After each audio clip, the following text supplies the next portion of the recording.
Okay, so a massive leak has just dropped for what might be one of the most ambitious, most gigantic movies ever made. Today, we're going to unpack the absolutely wild, allegedly insane plot of Avengers Doomsday. First things first, let's just talk about the sheer scale of this thing. To even get this movie off the ground, we are looking at a budget of over $400 million. And get this, that's before they spend a single cent on marketing. So yeah, that officially makes it the most expensive film Marvel has ever even tried to make. That means the stakes, for the story and for the entire studio they're astronomical. But the budget isn't the only massive thing about this movie. There's a plot leak making the rounds online that details a truly shocking, reality-breaking ending. So let's break it down, let's see what it says. But hang on, before we dive into all the crazy plot twists, we have to ask the most important question you can ask about any leak. Where is this information actually coming from? Who's the source? And right here, this is where it all gets really interesting. Because this bombshell info, it doesn't come from some trusted industry insider. Nope.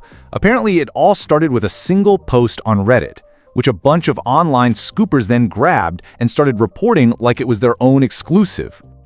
Okay, so with that huge grain of salt firmly in mind, let's actually look at what the leak claims. And it all starts with the iconic villain at the absolute center of this whole mess, Dr. Doom. According to this leak, Doom's whole motivation is super personal and, honestly, pretty tragic. As you can see, it's like a domino effect. A multiversal event leads him to try this desperate experiment, which just fails catastrophically, and it ends up killing his entire family. And who does he blame for all of it? Yep, the heroes. So, his quest for revenge? It kicks off with an unbelievably brutal act. He allegedly kills Steve Rogers, right there in front of all the other heroes, and then declares a total multiversal war. But the heroes, they don't back down. Of course not. They assemble this just staggering force. We're talking the Avengers, the Fantastic Four, the X-Men, and, get this, a literal army of the dead from Valhalla, all marching on Latveria to stop Doom. And all of this leads to this one epic final battle as all the universes start to collide. And that brings us to the climax, the part of the leak that everyone is calling just plain insane. So the final incursion hits. There's no stopping it this time. The universes literally just smash into each other. It's a total cosmic collapse. And the result is, well, it's absolute. It's total annihilation. The leak claims that every single hero, every villain, every civilian across all of reality is just wiped from existence instantly. Gone. So, in the silent wreckage of all reality, after absolutely everyone is gone, the leak claims only one person is left standing. You see it right here, Dr. Doom. So how? How did he survive when literally no one else did? Well, the leak alleges that he managed to steal the godlike powers of Loki. This apparently let him ride out the apocalypse. And then, with those powers, he forges a new, false reality called Battleworld. A world where he resurrects everyone, completely erases their memories, and then rules over all of them as their one and only emperor. That sounds like an incredible, totally game-changing ending, right? But, and this is a huge but, should we really believe it? There are some pretty big reasons to be skeptical that this version of the story is actually what we're going to see on screen. First off, just look at the production timeline. This movie is scheduled for some pretty significant reshoots very soon.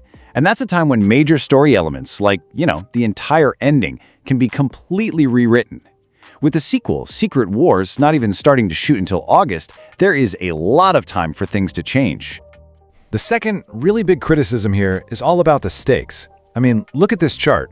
If everyone dies only to be instantly resurrected, did that death have any real emotional impact? The worry is that it feels way less like the permanent, heartbreaking losses we saw in Endgame and a lot more like a temporary hiccup, which, let's be honest, is a pretty common complaint about the MCU. So, let's just lay it all out there. Here are the key arguments against this leak being the final story, right? You've got the immediate resurrection, which kind of cheapens the deaths. You've got the super sketchy Reddit source, and you've got the scheduled reshoots, which mean the plot could still change completely. And really, it all gets to the heart of a much bigger problem the MCU has been wrestling with for years. It's what this quote says perfectly. The ramifications are not real. When death is just a revolving door, there are no lasting consequences, and it just makes it that much harder for us to really get invested in the story.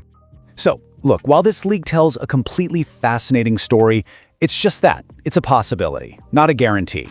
But maybe the what if of it all is the most interesting part, and it leaves us with one final thought to chew on. Think about it. Maybe the excitement around this leak isn't really about the future of the MCU at all. Maybe what it really shows is what we, the fans, are just desperate to see. A conclusion, no matter how wild or shocking, that has real, permanent stakes and feels like it actually, truly matters.